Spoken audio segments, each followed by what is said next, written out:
नहीं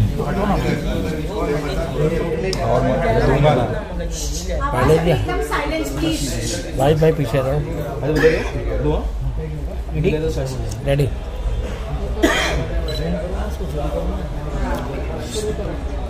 डॉक्टर साहब, आज आपने यहाँ पे प्रेस कॉन्फ्रेंस रखी है, किस मुद्दे को लेकर के रखी गई है? सबसे पहले तो मीडिया के जितने साथी हैं, मैं आप लोगों को बहुत मुबारकबाद देता हूँ कि आज हमने जो प्रेस कॉन्फ्रेंस रखी, आप लोग उसमें तशरीफ ले आए। और मैं ये देखता हूँ कि मुमरा का जो भी मुमरा कलवा का मुद्दा रहता है, आप लोग उसको बड़ी ईमानदारी और सच्चाई के साथ आवाम के सामने रखते हैं। रही बात, कल आपने देखा होगा कि राष्ट्रवादी पार्टी के जो नगर सेवक हैं, वो राष्ट्रवादी पार्टी के नगर सेवक हैं। पहले ही वो लोग जो है घड़ी के सिंबल पर जीत कर थाना म्यूनसिपल कॉरपोरेशन के अंदर वो लोग गए हुए। कल हमारी पूरी टीम जो है, अजीत दादा पवार जो उप मुख्यमंत्री महाराष्ट्र के हैं, उससे मिलने के लिए गए। मैं सर को बहुत मुबारकबाद देता हूँ, काफ़ी वक्त दिया हमको जो है बात करने का, और तमाम जो है हमारे शहर के जो कलवा मुमरा विधानसभा के जो बहुत सारे मुद्दे हैं उसको सुना।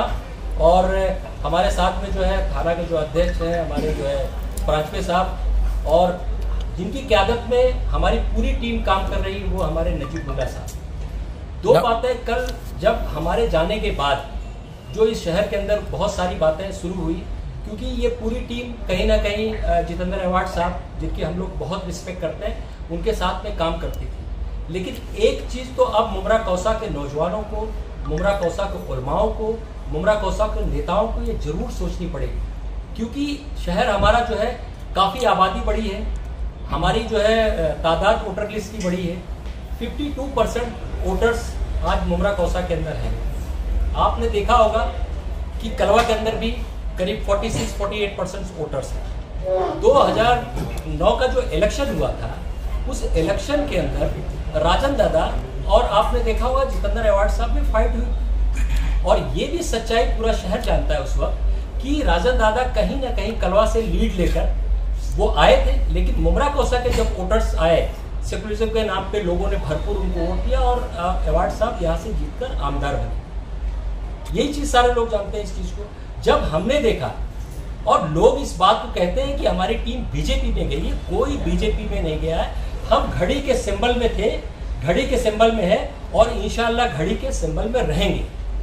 वो लोग थे जिनको मुफाद परस्ती की राजनीति करनी थी, वो लोग उनके साथ में गए। घड़ी के सिंबल पे सारे नगर सेवक जीत के आए थे, और वो लोग आज भी उसी पे हैं। और दूसरी एक बात, जब हमने सोचा तमाम नगर सेवकों ने, मैं मुबारकबाद देता हूँ कलवा की टीम को, जो बेचारे हमारे हिंदू भाई हैं। पहले हमने जाने से पहले ये बात रखी और हमने उनके साथ मीटिंग की, 2 राउंड 3 राउंड मीटिंग हुई। वहां के तमाम लोग इस बात के लिए ये तैयार थे, वहां जो शिवसेना के नगर सेवक हैं, वहां जो राष्ट्रवादी पार्टी के नगर सेवक हैं, उन्होंने एक बात रखी कि हम चाहते हैं कि जब इतने दिनों तक मुमरा कौसा से आप लोगों ने अवार्ड साहब को एमएलए बनाया, तो क्यों ना आपकी कम्युनिटी का कोई लीडर आपका नेतृत्व करे।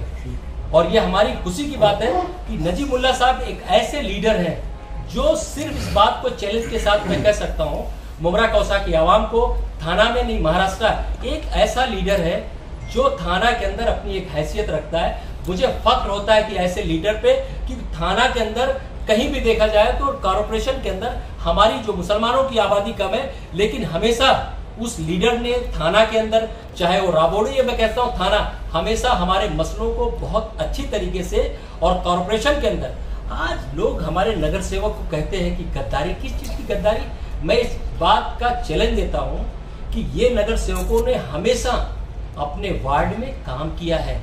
15-15 साल से लोग जीत के आ रहे हैं, 20-20 साल से जीत के आ रहे हैं, इसका मतलब उन्होंने काम किया है। और जब कलवा में हमने लोगों से बात किया, इसी बात को रखा, तो कलवा लोगों ने कहा कि आपके बीच की राजनीति उभरनी चाहिए और आपका लीडर होना चाहिए। जब ये बात हम लोगों ने आपस में रखी, तो हमने सोचा क्यों नहीं हिस्सेदारी होनी चाहिए। कौन आदमी नहीं सोचता कि उसकी हिस्सेदारी बढ़े। जब हम जानते हैं कि मुमरा कौसा में एक अच्छी मुस्लिम लीडरशिप उभर सकती है, एक अच्छा लीडर यहाँ का आमदार बन सकता है, तो हम नजीब भाई के नेतृत्व में हमने सोचा, क्योंकि हमारा सिंबल भी घड़ी था, हमारी पार्टी भी एनसीपी थी, तो हमने सोचा क्यों ना मुमरा कौसा की आवाम को, मुमरा कौसा के लोगों को जोड़कर एक अच्छे नेतृत्व में हम एक बढ़िया अपना आमदार विधानसभा में भेजें, ताकि वो हमारे मसलों को, हमारी सच्चाई को, हमारी हकीकत को, हमारे मसलों को वो अच्छे तरीके से उठा सके। सिर्फ बीजेपी के नाम पर हम अपनी हिस्सेदारी छोड़ दें, हम अपना घर छोड़ दें। हर आदमी, मैं कह सकता हूं कि कोई भी पार्टियां, बहुत सारी पार्टियां, हर लोग हिस्सेदारी की बात करते हैं। जब हमारी हिस्सेदारी की बात होती है तो उसको बीजेपी के नाम पर हमारे शहर में हमारे लीडरों को, हमारे साथियों को इस तरीके से टारगेट किया जाता है और बदनाम किया जाता है। दूसरी बात, विकास के नाम पर क्या इन कारपोरेटरों ने 15 साल अपने अपने वार्ड में काम नहीं किया? राजू भाई यहाँ बैठे हैं, लगातार इनका परिवार आज 20 साल 25 साल से शहर की खिदमत कर रहा है। नेहा नाइक साहिबा यहाँ बैठी हुई हैं, इनकी वालदा, क्या राष्ट्रवादी पार्टी ने उनको नगर सेवक बनाया था? नगर सेवक कहीं ना कहीं इस शहर की आवाम ने हफीजा नाइक को बनाया था। अश्विन राउत लगातार 15-20 साल से जो है नगर सेवक है, उनको क्या राष्ट्रवादी पार्टी इन लोगों ने बनाया था? साहब ने बनाया था? कहीं ना कहीं मुमरा की आवाम ने और समाजवादी पार्टी से वो जीत कर आई थी। जब आप कोई काम करते हो, जब आप दूसरी पार्टियों से तोड़कर अपनी पार्टी में लाते हो, तो उसको जो है उसको सही ठहराया जाता है। अब जब कोई अपनी ही पार्टी में रह के अपने सिंबल पे जीतकर अपनी पार्टी में रहता है, उसको गद्दार कहा जाता है। कहाँ का ये मतलब जो है सिस्टम है? तो यही कहना चाहता हूँ कि मुमरा कौसा के तमाम लोगों से, खासकर जो मैं नौजवानों से, कि अब हिस्सेदारी का वक्त आ गया है। 52% आप हो। मैं कलवा मुमरा की आवाम को और हिंदू भाइयों को बहुत बहुत जो है उनका शुक्रिया अदा करता हूं, उन्होंने पूरी ताकत दी। 2 दिन पहले कलवा में हमारी ऑफिस की ओपनिंग हुई थी। जिस मोहब्बत के साथ, जिस ताकत के साथ उन लोगों ने जो है नजीब भाई का और एनसीपी का साथ दिया है, तो अब मुमरा के लोगों ने जो आज जो नगर सेवक, जो लोग हमारे साथ जुड़े हैं, और उनको मैं बहुत मुबारकबाद देता हूँ, उनका शुक्रिया अदा करता हूँ कि किसी लालच में ना आकर उन्होंने अपनी कम्युनिटी को सोचा, अपनी हिस्सेदारी को सोचा। आज नजीब भाई के साथ पूरी ताकत से खड़े हैं। सफर नोमानी, ये साथी, संघर्ष का साथी, मैं खुद इस बात को कह सकता हूँ, मुमरा के एक आवाम को इसको बात को कह सकता हूँ कि आज कोई ये इल्जाम नहीं लगा सकता। मेरा जीवन जब से मुमरा कौसा में 94-96 से स्टार्ट हुआ है, सोशल एक्टिविटीज, चाहे कोई मसला हो, सामाजिक काम हो, उसमें बढ़ चढ़ कर हिस्सा लिया है। उसके बाद रही बीजेपी की बात, रही इसकी बात, कोई ऐसी बात नहीं है। ये सारे लोग मिलकर मुमरा कौसा काम करेंगे। डॉक्टर साहब, 2-3 बातें मैं आपके सामने रख दूं, फिर सवाल करिएगा। विकास के नाम पे जो कॉर्पोरेशन का काम होता था, जो जिम्मेदारी होती थी, वो तमाम नगर सेवकों ने अपने अपने इलाके में किया। लेकिन विकास के नाम पे जरा लोग बहुत विकास की बात करते हैं, तो जरा टोरेंट की भी बात होनी चाहिए। जरा आज तक हेल्थ एजुकेशन मिनिस्टर से तो हॉस्पिटल की बात होनी चाहिए। जब हैंगिंग गार्डन लाने की बात आई तो उसकी भी बात होनी चाहिए। सब हैंगिंग मार्केट की भी बात होनी चाहिए। और सबसे बड़ी बात और आखिरी बात मैं यहाँ के तमाम लोगों से कहना चाहता हूँ कि इस चीज को तो आपने देखा होगा, इस पे कोई भी सियासत करने की जरूरत नहीं। मैं आज भी साहब से कहता हूँ, आज भी तमाम साथियों से कहता हूँ, कब्रिस्तान पे कोई भी पार्टी सियासत ना करे। एवार्ड साहब यहाँ के आमदार हैं, वो मीटिंग रखे, बुलाएं तमाम नगर सेवकों को, बुलाएं तमाम एनजीओ को। जो आज कब्रिस्तान की हालत है, उस पर मिल बैठ के हल करने की जरूरत है। जब आप कब्रिस्तान बनाने की क्रेडिट लेते हैं, तो कब्रिस्तान पे जो मसले हैं उसकी भी क्रेडिट आपको लेनी चाहिए। तो मैं हाथ जोड़ के साहब से निवेदन करता हूं कि साहब कब्रिस्तान पे सियासत बंद करिए। मुमरा के नौजवानों को, मुमरा के बच्चों को आपस में, ये मुमरा कौसा के बच्चे, सब नौजवान बच्चे सब अपने भाई हैं। पॉलिटिक्स 3 महीने की होगी, 2 महीने की होगी, लेकिन जब पॉलिटिक्स से हम हट जाएंगे तो फिर जो है सच्चाई आपके सामने है। सबसे पहला मेरा एक सवाल आपसे ये है कि आपने जो टोरेंट के मुद्दे का कहा, तो आप भी उस वक्त पार्टी में मौजूद थे जब शमीम भाई ने इस टोरेंट पर आंदोलन किए, कई बार उन्होंने क्या क्या कहा जी। तो फिर उस वक्त आपने ये सब बातों को क्यों नहीं उठाया? आज बहुत बड़ी बात देखिए, शमीम खान के बारे में मैं ये कह सकता हूँ कि एक ऐसा बेहतरीन लीडर है, उसके नेतृत्व में हमने काम किया है। वाकई में उसके अंदर काम करने की सलाहियत है। उसने जो अपनी लाश पर जाने का मसला रखा था, वो मुमरा के हित के लिए, मुमरा के लोगों के लिए कहा था। लेकिन वो सच्चाई मैं आज इस मीडिया के सामने रखना चाहता हूँ कि जब टोरेंट का मसला आया था, और मैं हलफ लेके बोल सकता हूँ, सानू पठान और शमीम खान और मैं तीनों आदमी उसमें नागपुर स्टेशन में हम एवार्ड साहब से मिलने के लिए गए थे, और इसी बात को लेके गए थे कि टोरेंट का कहीं ना कहीं नोटिफिकेशन जारी हुआ था, टोरेंट आने वाली थी। और उस वक्त जो है बीजेपी की और शिवसेना की सरकार थी, और ऊर्जा मंत्री हमारे फडणवीस साहब थे। उससे हम लोगों ने जब सुना, और 2 जगह का नोटिफिकेशन आया था, एक कलवा मुमरा विधानसभा का, एक मालेगांव का। और उस वक्त मालेगांव के आमदार साहब आसिफ भाई थे। हम लोगों ने जाके साहब से बात किया और साहब से कहा कि साहब किसी भी कीमत में, मैडम जब बात रखा है तो सुन लीजिए, किसी भी कीमत में मुमरा कौसा में नहीं आना चाहिए। साहब ने उस वक्त बहुत अच्छा आश्वासन दिया था। साहब की बातों को हम लोग पत्थर की लकीर समझते थे अगर उन्होंने कह दिया, और उस लकीर को समझने के बाद जब शानू भाई शमीम भाई इस बात सच्चाई को जानते हैं, उसी का भरोसा करके वो आदमी उसी का भरोसा करके मुमरा कौसा में आया और प्रेस कॉन्फ्रेंस करने के बाद उसने यही बोला था, क्योंकि उसको नागपुर में एसोसिएशन मिला था विधानसभा के अंदर। तो बताइए, जब उसका लीडर, जो हमारा लीडर अगर इस बात को कहता है कि मुमरा कौसा में टोरेंट नहीं आएगी, तो उसके बाद भी टोरेंट आई। उसी चीज को शमीम भाई देखने के बाद प्रेस कॉन्फ्रेंस में उन्होंने बोला था, मैं टोरेंट को मुमरा में नहीं आने दूंगा और टोरेंट आएगी तो उसकी लाश पूछी जाएगी। एक आदमी शहर को बचाने के लिए, शहर को रोकने के लिए अगर ऐसी बात कहता है तो उसका लोगों को मजाक नहीं उड़ाना चाहिए। उसकी ये सच्चाई थी, मैंने रख दिया। इस सच्चाई को आप पॉलिटिकल ना समझे और चैलेंज के साथ में बात करें। 3 लोग हम लोग मौजूद थे, मैं था, शानू भाई थे और शमीम भाई थे जी। आखिर दूसरा सवाल ये है कि कब्रिस्तान के बारे में आप कह रहे हो, तो इतने सालों से कब्रिस्तान का मुद्दा हमेशा चर्चा में रहा है, तो आप लोगों ने उस वक्त आवाज क्यों नहीं उठाई? हम लोगों ने हमेशा साहब को लेके कारपोरेट के सारे लोगों ने ये बात रखी कि कब्रिस्तान का मामला सही होना चाहिए। और अब मैं बता रहा हूँ ना, अब देखिए क्या किया क्या नहीं किया, लेकिन यही चीज को देखते हुए अब हम जानते हैं इस शहर की जो झूठ की राजनीति है, जो सिर्फ जो है दिखावे की राजनीति है, सिर्फ क्रेडिट लेने की राजनीति है, इस राजनीति को खत्म करने के लिए ही आज एक अच्छा ग्रुप, एक अच्छा जो डर का माहौल था, जो लोग कहीं ना कहीं सच्चाई बोलने के लिए कारपोरेटर रहते थे। आप तो ये भी देख सकते हो कि जितना कारपोरेटर का, थाना म्युनिसिपल कॉर्पोरेशन का जो बजट आता है, जो कारपोरेटर काम करता है, आज तक उसका क्रेडिट किसने लिया? आज तक कभी उन नगर सेवकों को बैठाकर उनको बात की गई कि चाहे ये मैं कह सकता हूँ जफर नुमानी यहाँ कारपोरेटर थे, जब जफर नुमानी के वार्ड के अंदर हॉस्पिटल बनता है तो कहीं नहीं कि कॉर्पोरेशन बढ़ता है, तो क्रेडिट तो कहीं नहीं कि जफर नुमानी को मिलना चाहिए। देखिए, उस 15 सालों से आपके कुछ कारपोरेटर्स उस पार्टी में मौजूद थे, फिर 15 सालों में उनको ये सब चीजें क्यों नहीं दिखाई दी? उस वक्त उन्होंने इतने 2 इलेक्शन गए, उसमें उन लोगों ने पार्टी क्यों नहीं चेंज किया? आज उन लोगों को पार्टी चेंज करने का क्या सवाल आया?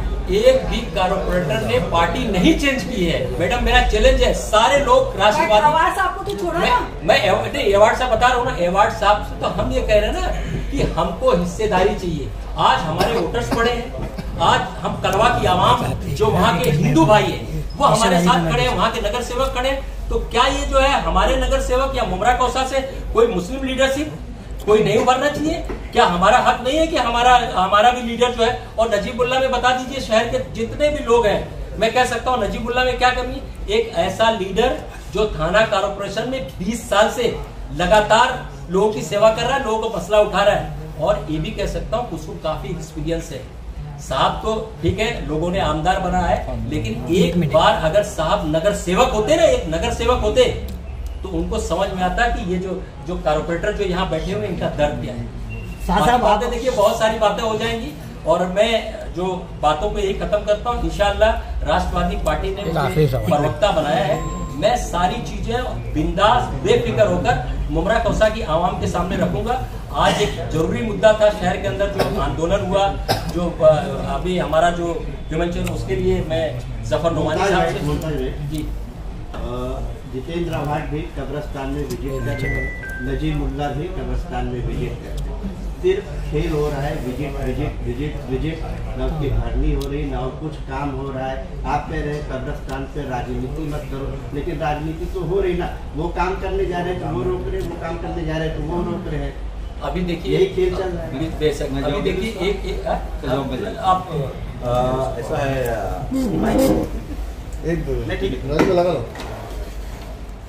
ऐसा है कि आप एक बात को समझ लीजिए कि वो जो कब्रिस्तान जो है उसकी बहुत बड़ी कहानी है, बहुत ज़्यादा वक्त लग जाएगा, मैं आपको पूरा डिटेल में नहीं बता पाऊंगा। मैं आपको शॉर्ट में बताता हूँ कि इसकी पहली मरतबा जब इस कब्रिस्तान की आवाज़ उठाई गई थी, वो हमारे हज़रत मुसन्ना मियाँ साहब ने उठाई थी, और उन्होंने कहा था कि हमारे मुमरा के लोगों को जब कब्रिस्तान की अगर तदफीन करनी हो तो मुमरा से अमृतनगर दरगाह तक उनको आना पड़ता, तकरीबन पौने 3 किलोमीटर का वो रास्ता था।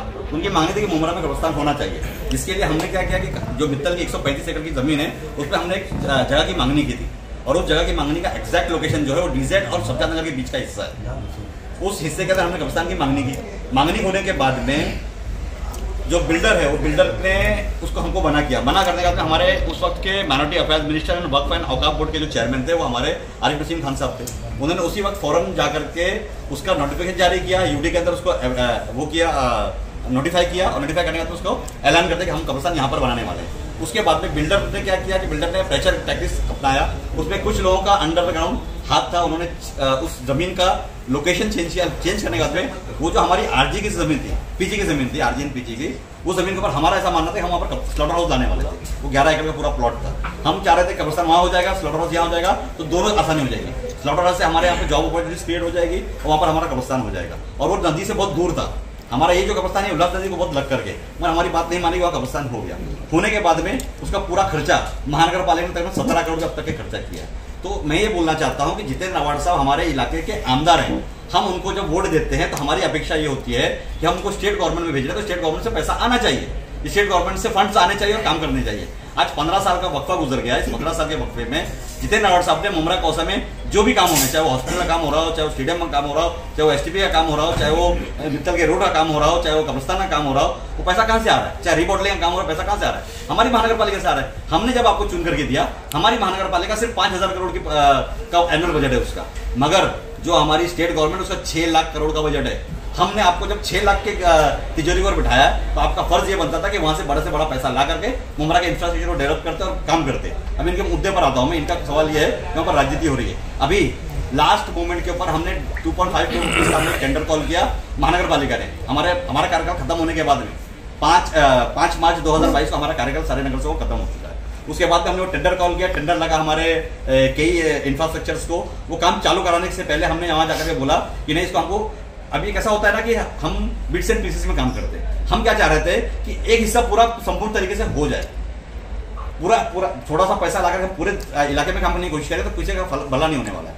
हम ये चाह रहे थे कि एक छोटा सा हिस्सा हो जाए। इसके लिए हमने सबके सामने बात की थी कि हम कम से कम यहाँ पे 2 मीटर की भरनी करेंगे, तकरीबन 6 फुट की भरनी होनी चाहिए थी। मगर उसके अंदर फिर बीच में अड़ंगा डाल करके महानगर पालिका में प्रेशर टैक्टिक्स यूज करेंगे। वो आमदार है, एक आमदार का प्रेशर टैक्टिक्स हमारे से बड़ा ही होगा। उन्होंने उसको उस तरीके से काम नहीं होने दिया और हमारे अंदर अड़ंगा डाला। मगर उसके बावजूद हम गए, अब्दुल सत्तार साहब का जो हमारे माइनॉरिटी अफेयर्स मिनिस्टर है अभी, उनके पास जाकर के हमने पैसा मांगा। उन्होंने 5 करोड़ हमको ऑन द स्पॉट रिलीज किया।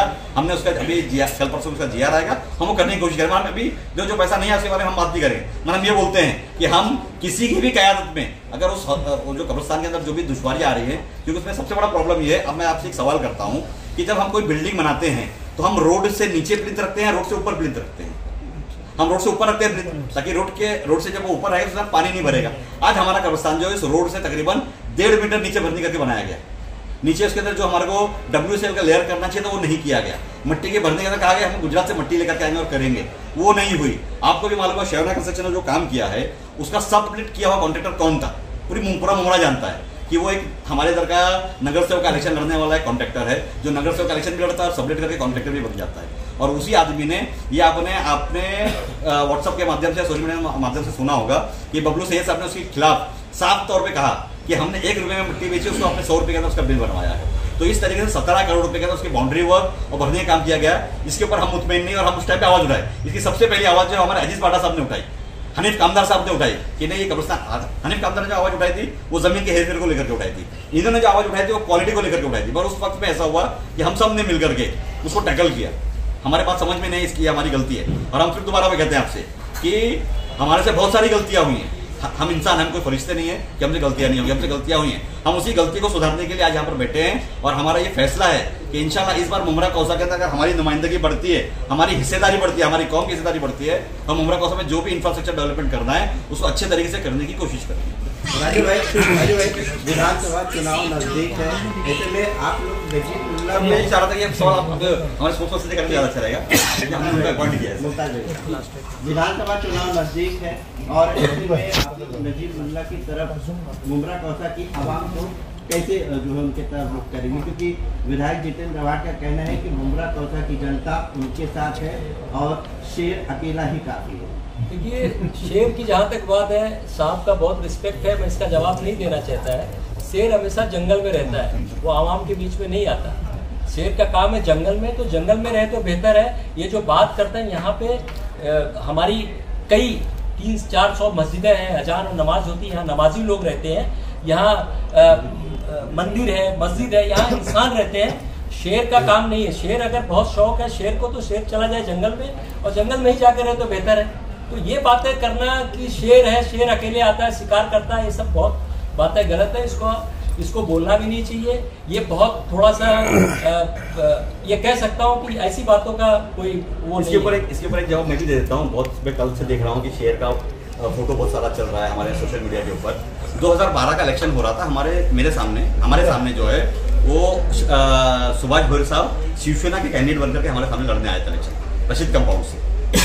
एक रोज की बात है, इलेक्शन से 7-8 रोज पहले की बात है। उन्होंने वहाँ पे स्टेज लगाया, स्टेज के पीछे उन्होंने एक बहुत बड़ा बैनर लगाया था। उस बैनर के ऊपर उन्होंने किसी का फोटो नहीं लगाया था, सिर्फ एक शेर का फोटो लगाया था, शेर के मुंह का फोटो, और पूरा व्हाइट बैनर था। और उन्होंने वहाँ पे भाषण किया और भाषण में बहुत सारी बातें कही। दूसरे दिन हमने वहाँ पर भाषण किया, दूसरे दिन मैंने वहीं पर स्टेज लगाया। मैंने एक बात कही थी कि सुभाष भोईर साहब इस बात का एहसान माने, जो शेर है वो अल्लाह ताला ने हलाल नहीं किया। अगर हलाल किया होता, जिससे आप हमको डरा रहे हो ना, वो हमारे फ्रिज में पड़ा होता। जफर भाई आप अपनी बातों को रखने में माहिर है, और अभी जहां हिस्सेदारी की बात हो रही है और इस वक्त ट्रिपल इंजन की सरकार है, जहां बीजेपी मुसलमानों को टारगेट बनाती है, तो आप अपनी हिस्सेदारी किस तरह रखेंगे उधर? क्या बेबाकी से उधर भी बोलेंगे? सबसे पहले तो मैं आप लोग का शुक्रिया अदा करना चाहता हूँ। मैं आपको एक बात ये बता दूं, बार बार हम एक बात कह रहे हैं कि हम किसी बीजेपी को नहीं जानते, क्योंकि बीजेपी का जो सिंबल है उसकी निशानी कमल है और हमारी निशानी जो है वो घड़ी है। हम बार बार कहते हैं कि हम समाजवादी से आए हैं, तो घड़ी की निशानी पर आए हैं, और वो चाहे बीजेपी हो, चाहे कोई भी हो, चाहे हमारी ही पार्टी का कोई मेंबर क्यों ना हो, अगर वो हमारी कौम के खिलाफ, दलित समाज के खिलाफ, हमारे मजहब के खिलाफ, हमारे खाने पीने पर, हमारे धार्मिक स्थलों पर अगर कोई भी नजर उठाने की कोशिश करेगा, तो जफर नोमानी अपनी पूरी टीम के साथ विद नकीबुल्लाह और विद आनंद प्रांत पे अश्विन भाभी और रूपाली मैडम, जसवीर भाई, राजू भाई, तमाम लोग, अजीज भाई, तमाम लोग टीम के साथ जिस बेबाकी के साथ और आंख में आंख डाल करके जफर नोमानी बात करता था, उससे कड़क बात करेगा, उसमें कोई समझौता नहीं होगा। जफर भाई सर, अभी ये जो बात चल रही है, अभी कोल्हापुर में जो हादसा हुआ है उसमें अजीत पवार साहब गए थे दौरा करने के लिए जी। 21 लोगों को अरेस्ट किया गया है। क्या उनके ऊपर कलम लगाया गया है? क्योंकि अगर ये किसी मुस्लिम समुदाय की तरफ से किया गया होता तो सीधे उस पर जो है आतंकवाद का कलम लगाया गया होता। इन 21 लोगों पे क्या कलम लगाया गया और इन पे क्या दहशतगर्द का मतलब कलम लगाया नहीं लगाया जाएगा? इसका एक ये सवाल, इसी में आप लोग का षड्यंत्र का भाड़ा निकल जाएगा। सबसे पहले वहां पर पहुंचने वाले, वहां के हादसा के बाद सबसे पहले पहुंचने वाले अजीत दादा पवार थे। वहां पर उन्होंने जो जिनके ऊपर जुल्म हुआ है उनसे जाकर के उन्होंने व्यक्तिगत मुलाकात की। मस्जिद का जो दरगाह पर मामला हुए, हमले हुए, उस पर जाकर के उसका विजिट किया। जो लोग फसादियों के जरिए, जो लोग समाज के दो लोगों को बांटने का काम करते, नफरत फैलाने का काम कर रहे थे, किसी एक मजहब के लोगों को टारगेट करते, उनसे मुलाकात की, उनको मुआवजा दिया, उनको आश्वासन दिलाया। और कल मैं जब नजीब भाई के साथ, आनंद प्रांत के साथ, राजू भाई, नफीस भाई, ये हमारे अश्विन मैडम, रूपाली मैडम और अजीज भाई, महफूज शेख मामा, डॉक्टर साहब के साथ में मैंने जो लेटर दिया उसमें विशालगढ़ और हाजी मलंग दरगाह का मैंने खासकर तस्करा किया कि अगर दादा हमारे लोगों के ऊपर जो वहां पर केस बना है, और अगर और भी महाराष्ट्र में अगर कभी भी हमारे लोगों को खासकर टारगेट किया जाएगा, मुस्लिम कम्युनिटी के लोगों को, तो दादा उस पर आपको आवाज उठानी पड़ेगी, नहीं तो हमको हमारा फैसला लेना पड़ेगा। ये हम बात करते हैं सर। जनता के साथ ये जस्टिफिकेशन कैसा होगा? क्योंकि जनता ने एक टाइम था जब टॉरेंट नहीं आ रही है, आज आप उसका एकदम अपोजिट कर रहे हैं। तो ये जनता ने तो एक जन को वोट देता है, बाद में आपके साथ पॉलिटिकल डिफरेंस हो जाता है, उसके बाद आप पार्टी चेंज कर देते हैं। लेकिन ये जनता ने वोट एक पार्टी को दी, तो ये जनता के साथ जस्टिफिकेशन कैसा होगा? टोरेंट की बात, पार्टी चेंज किसने किया? अगर पार्टी को जो पार्टी में है उसी पार्टी में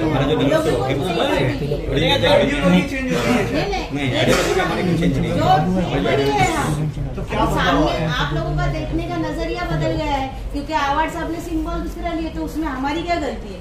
हम जिस पार्टी से जुड़े आज भी उसी पार्टी से, इलेक्शन हमने राष्ट्रवादी से ही लड़ा था, घड़ी का ही चिन्ह था, और जब हम समाजवादी से राष्ट्रवादी में आए तो गद्दार नहीं थे। आज अगर हम हमारे हक के लिए आवाज उठा रहे हैं, हमारे जनता के लिए अगर हम बात कर रहे हैं, हम अगर बजट लाने की कोशिश कर रहे हैं, या कोई अगर हमारे से गलतियां हो रही है तो उसको सुधारने की कोशिश कर रहे हैं, तो हम गलत है।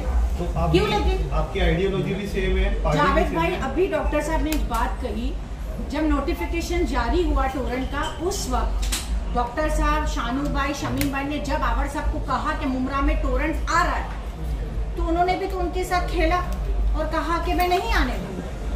तो बड़े नेता ने पार्टी के नेता के साथ खेला और उनको टोरेंट मुसल्लत हो गई, टोरेंट मुसल्लत हो गई।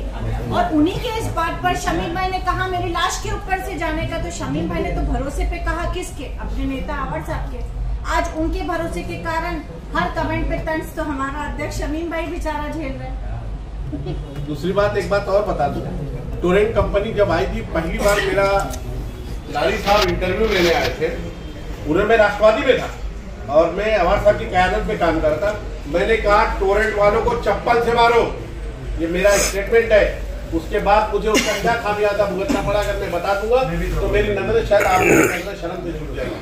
टोरेंट का विरोध और टोरेंट के अगेंस्ट में जितनी बातें मैंने की है राष्ट्रवादी पार्टी में रहते हुए और अवार साहब की क़यादत में, किसी ने नहीं कहा। मैं कहना चाहता हूँ कि मैं सच को सच कहूंगा, झूठ को झूठ ही कहूंगा। मैं दिन को रात नहीं कह सकता, रात को दिन नहीं कह सकता, जिसका खामियाजा हमको ये भुगतना पड़ा, जिसका नतीजा ये हुआ कि हमको क़यादत तो बदलनी पड़ी। देखो सवाल सिर्फ आप दोनों से, ये ऐसा भी सुना गया है कि आपकी जो कॉर्पोरेशन की जो टिकट है वो खतरे में थी, इस वजह से आपने टीम चेंज की, तो इसके बारे में थोड़ा सा बताइए। देखिए, टिकट मैंने आपसे कहा कि मेरे बारे में एक वीडियो चली थी, मोहतरमा रूता अवार्ड साहब है, मैं बड़ी रिस्पेक्ट करता हूँ महिलाओं की, मेरी बहन है, मेरी भाभी है, मैं उनका बड़ा आदर करता हूँ। मैं आपको बता दूं, उन्होंने एक अल्फाज कहा था जिसमें मगरूरियत की झलक आती है। तो उन्होंने कहा था कि जफर नुमानी का कैरियर हम बर्बाद कर देंगे। मैंने उस बात को भी दुआ समझ कर रख लिया था। मैंने कहा कि शायद यही बात मेरी जिंदगी का टर्निंग पॉइंट है और वो बात मेरे दिल पर बार बार दस्तक दी। और ये आज अल्लाह ताला ने मेरे हक में ये फैसला कर दिया कि मैं टिकट मांगने का भिखारियों की तरह जिनके दरबार में खड़ा होता था, अल्लाह ने आज मुझे वो पावर दे दिया कि हो सकता है कल मैं टिकट अपने हाथों से तकसीम करूं। ये मेरे लिए खुशकिस्मती की बात है। मैंने कहा था कि वह तो इज्जो मंतशाओ वह तो जिल्लो मंतशाओ, और आज आपके सामने फिर कहता हूं, इन्नल्लाह मास साबरीन, इन्नल्लाह मास साबरीन। सबर का फल अल्लाह ताला ने मुझे दे दिया, ये मेरी टीम ने दे दिया, मेरी आवाम ने दे दिया, ये अल्लाह की तरफ से फैसला है। और जब किसी के इंसान के मुकद्दर पर पर्दा पड़ना रहता है तो वो ऐसे ही उल्टे सीधे सवालात करता है और ऐसे उल्टे सीधे फैसले लेता है। जफर भाई, आने वाले चुनाव में लोगों तक आप कौन से मसले लेकर सड़कों पे उतरोगे और कौन से देखिए, हमारा सबसे बड़ा जो मुद्दा है शहर का, हमने अजीत दादा पवार को एक लेटर दिया है टोरेंट के बारे में, नजीब भाई की क़यादत में, और नजीब भाई की क़यादत में, आनंद परांजपे साहब की क़यादत में, अश्विन भाभी रूता, ये हमारी जो पूरी टीम है, हमने उनको उसमें साफ लफ्जों में 3-4 बहुत बर्निंग इश्यूज रखे। हमने कहा कि जिस तरीके से अदर स्टेट में 200 यूनिट बिजली फ्री दी जाती है, इतना पैसा लोग देश छोड़ करके लेके भाग रहे हैं, घोटाला कर रहे हैं, अगर आप अपनी आवाम को 200 यूनिट बिजली फ्री कर देंगे तो हमारे देश का, हमारे खासकर हमारे महाराष्ट्र का भला हो जाएगा। एक सबसे पहला पॉइंट हमने रखा है। दूसरा पॉइंट हमने रखा है कि जितने भी धार्मिक स्थल है, चाहे वो किसी भी समाज के हो जो रजिस्टर्ड हो, उनकी बिजली को फ्री किया जाए। तीसरा मुद्दा हमने रखा है कि पीडी का बिल माफ किया जाए। चौथा मुद्दा हमने रखा है कि जो MSEDCL का पुराना बिल है उस पर 100% इंटरेस्ट माफ किया जाए। ये एक टोरेंट का इशू है। दूसरा हमारा गुलाब पाक मार्केट का जो हॉकर्स का बड़ा मसला है वो है, कब्रिस्तान है, हॉस्पिटल है, बच्चों का स्टेडियम है। इन सारे मुद्दों को लेकर के हमने नजीब भाई से कहा, नजीब भाई हम हवाई बातों पर यकीन नहीं करेंगे, हमको रिजल्ट चाहिए, हमारी टीम को रिजल्ट चाहिए। हमारी मुमरा कोसा की आवाम आज तक गुमराहियों में भटकती रही, ख्वाबों में देखा है उसने, सच्चाई नहीं देखा है। तो हम ये चाहते हैं कि इस सच्चाई को आप जमीन पर लाइए और इलेक्शन से पहले कोई ना कोई रिजल्ट दीजिए ताकि आवाम आप पर भरोसा करे। नहीं तो आवाम और आप तमाम लोग सामने, हम तमाम। डॉक्टर साहब ने अभी जैसे ये बोला कि बहुत बड़ा होगा भाई। एक मेन मुद्दा था ना जिसके ऊपर एक बात और है, सबसे अहम बात यह है कि आज हम थाना कमिश्नर साहब के पास गए थे, एक लेटर हमने दिया है। हम लेटर आप लोगों को व्हाट्सएप कर देंगे कि जो विशालगढ़ की जो घटना हुई थी उसमें मुमरा कोसा में एक ह्यूमन चेन बनी। वो ह्यूमन चेन का जो इंतजाम किए थे वो तमाम NGOs के लोगों ने और तमाम पत्रकार भाइयों ने मिल करके किया था। उसमें 19 लोगों पर रजिस्टर्ड केस हुआ, रजिस्टर्ड नाम है, और 150 लोगों पर अननोन नाम है। तो हम ये चाह रहे थे कि हमने एक मोहब्बत, भाईचारगी और एक इंसानियत का पैगाम देने के लिए हमने वो ह्यूमन चेन बनाई थी, और ह्यूमन चेन में तमाम मज़ाहिब के लोग थे, हिंदू मुस्लिम तमाम लोग थे। तो उन पर केस हुआ है। कल हमने अजीत दादा से भी बात की थी। अजीत दादा ने आज हमको 5 बजे का कमिश्नर के पास का टाइम दिया था। हम नजीब भाई के साथ, पूरी टीम के साथ हम लोग वहाँ गए थे, और हमने कहा है कि सर, ये जो FIR हुई है हमारी कौम के लोगों पर, और हमारे गैर मजहब के लोग भी हमारे साथ थे, बहुत पीसफुल ये प्रोटेस्ट रहा है। आप वो FIR को अपने पावर के जरिए, अगर कोई टेक्निकल जो भी उसका टेक्निकल वो बेस बनता है, उस बेस को लेकर के आप उस FIR को खारिज करिए। उन्होंने कहा है कि मैं 2 से 3 दिन में इंशाल्लाह आपको बहुत ही पॉजिटिव रिजल्ट देगा। एक जो खाली शहर, पूरे शहर के लिए, पूरे नौजवानों के लिए कि जो आज टीम बनी है, कि पूरे हमारे मुमरा कौसा के लिए कि हौसला रखो, रात बीतेगी और देखना रोशनी ही जीतेगी। और एक लास्ट मतलब कुछ और क्लैरिफिकेशन चाहिए। शहर में से बातें चलती है, तो शहर में ऐसी कोई बातें चलती है, जो चाचा है वही भतीजा है, जो भतीजा है वही चाचा है, और जो चाचा है वही। तो इसका थोड़ा सा क्लैरिफिकेशन चाहिए था। क्या ये सही बात है कि मतलब ये भी बोलते हैं कि ना सिर्फ लोगों को डाइवर्जन करने के लिए ये टीम बन रही है? अगर ये डाइवर्शन होता तो एक बहन और एक भाभी आपने सामने इलेक्शन नहीं लड़ रहे। बारामती में बता दिया।